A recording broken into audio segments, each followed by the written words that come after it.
এই চাকরি আমাদের খুবই দরকার। আমাদের এই অল্প বেতনে আমরা সন্তুষ্ট। আমাদের পরিবারে অনেকে এই চাকরির উপরে ডিপেন্ড করে। আমাদের চাকরিটা আবার পুনরায় ফিরে দেওয়া হোক। রাত দিন যে কোনো সময় আমরা সবার সেবা দিয়ে থাকি। আমি লালপুর ইউনিয়ন থেকে আমরা 22 সালে নিয়োগপ্রাপ্ত হয়েছি প্রকল্পতে। এতে আমাদের গত জুন মাসের 30 তারিখে আমাদের স্থগিত করা হয়েছে। এই জন্য আমরা 24 জনা আমরা মানববন্ধনের জন্য উপস্থিত। আমরা প্রধানমন্ত্রীর কাছে অকুল আবেদন জানাচ্ছি, এই চাকরি আমাদের খুবই দরকার। আমাদের কারোর বয়স শেষ হয়ে গেছে, আমাদের পরিবারে অনেকে এই চাকরির উপরে ডিপেন্ড করে। আমাদের অনেকে অসুস্থ হয়ে গেছে। আমাদের একমাত্র মাননীয় শেখ হাসিনা প্রধানমন্ত্রীর কাছে একটাই অনুরোধ, যেন আমাদের চাকরিটা আবার এভাবেই চালু রাখুক। আমরা চাচ্ছি যে এই প্রতি মাসিকে এই টাকায় আমরা সন্তুষ্ট। মাননীয় প্রধানমন্ত্রীর কাছে এটাই আমার বলার, আর কিছু নেই গো। আমার ইউনিটে আসলে আমি যে কয়টা গ্রামলি কাজ করি খুবই দুর্গম, রাস্তা খারাপ। আমি সৈন্য ইউনিটে কাজ করছি, ওখানে এফডব্লিউ নেই। আমি সৈন্য ইউনিটের সমস্ত দায়িত্ব আমি পিপিপি পালন করি। আমার অল্প বেতনে আমি হচ্ছে যে ওদের সম্পূর্ণ কাজ আমরা করে দিই। আর কি বলবো, আমাদের এই অল্প বেতনে আমরা সন্তুষ্ট।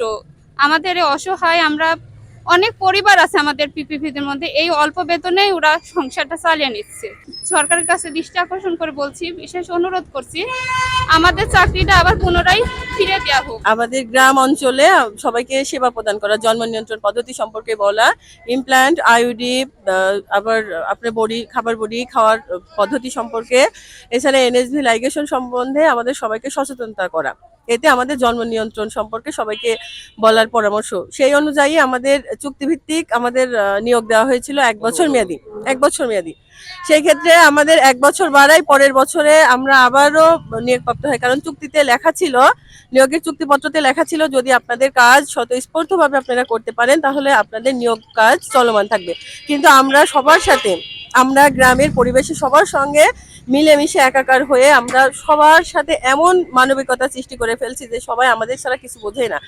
রাত দিন যে কোনো সময় আমরা সবার সেবা দিয়ে থাকি, যে কোনো প্রয়োজনে আমরা সবাই সবার পাশে আছি। কিন্তু সেই ক্ষেত্রে আমরা তো আমাদের কাজ তো আমরা স্বতঃস্ফূর্তভাবে চলমানই রাখছি।